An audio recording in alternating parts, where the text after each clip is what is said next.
Gang's all here. All six.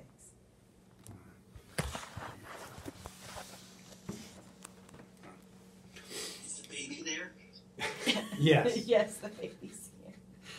Has there ever been one particular moment that was just so overwhelming that you got goosebumps and the only thing that you could do is just stand there and take it all in?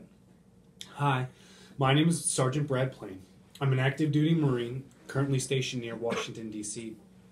A recent opportunity of mine was to volunteer in the area through Honor Flight America, which is a system of nonprofit organizations which brings veterans together.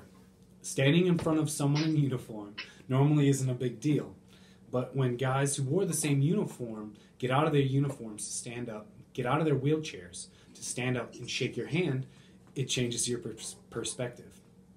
Today, I'm going to tell you about honor flights, the background of them, the differences between national and local chapters, the civilian and military relationships, my experiences with honor flights as being a guardian, speaking in front of all the veterans and their reactions, along with how it changed me personally through pride, humility, and nostalgia.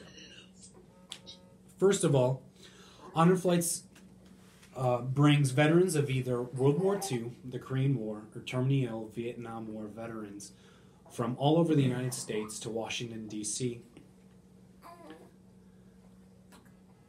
It was started by a group in Ohio.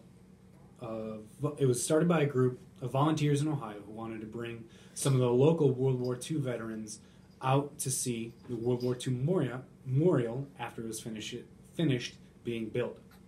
News of their success in chartering a flight, coordinating with D.C. Park Police and local businesses spread like wildfire, bringing other states to want to do the same. This started the need for a difference between national and state chapters. The national chapter is in charge of running large-scale coordination with D.C., their local volunteers, and this allows the state chapters to focus on logistics to get to and from D.C., which is usually the most difficult part.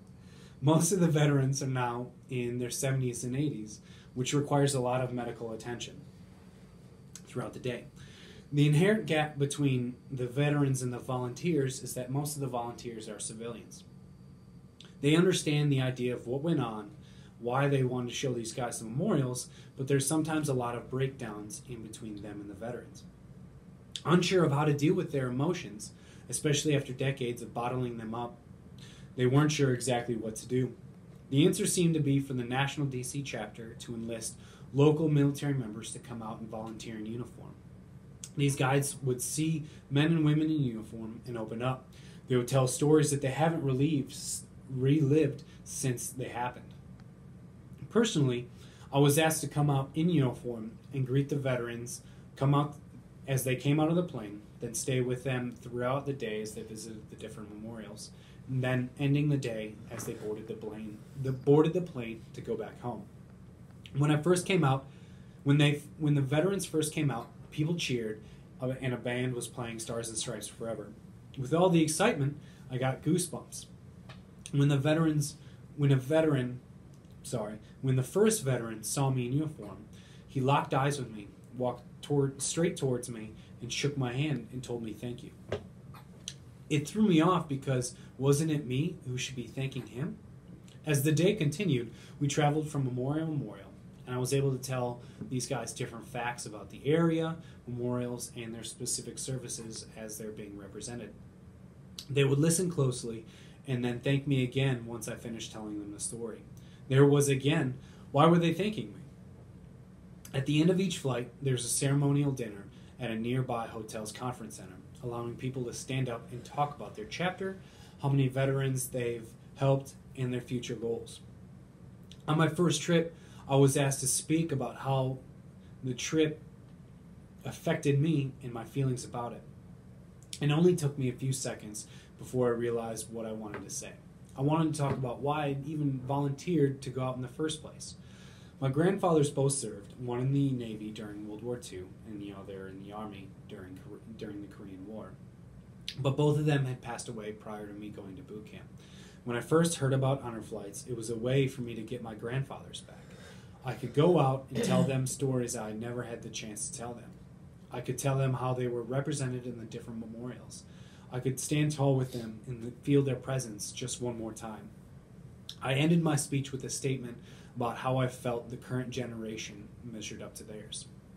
I knew most of them watched the news, and a lot of them talk about how the millennials were going to mess something up again. Well, it's different in the military. We all take the same oath, no matter the generation. Those of us who stood to defend the Constitution and the freedoms that come with it would continue to fight no matter the cost.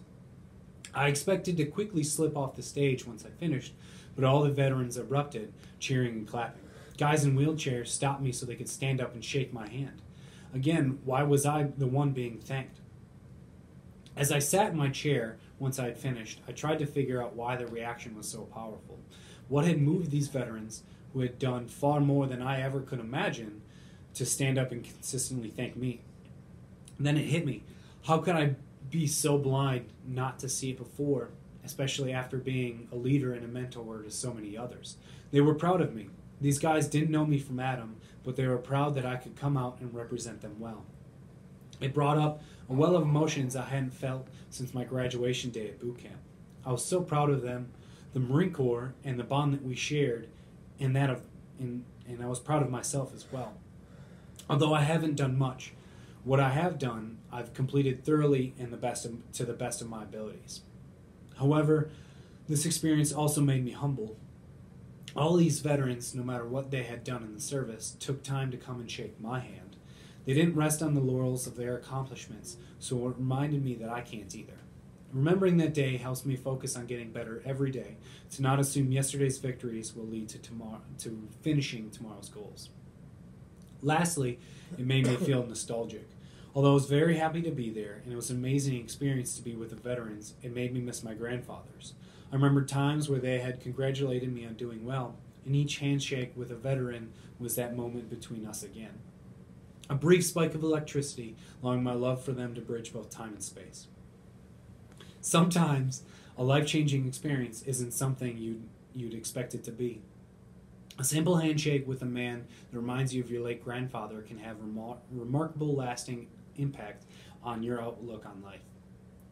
Volunteer organizations not only affect those that help, but the ones helping as well.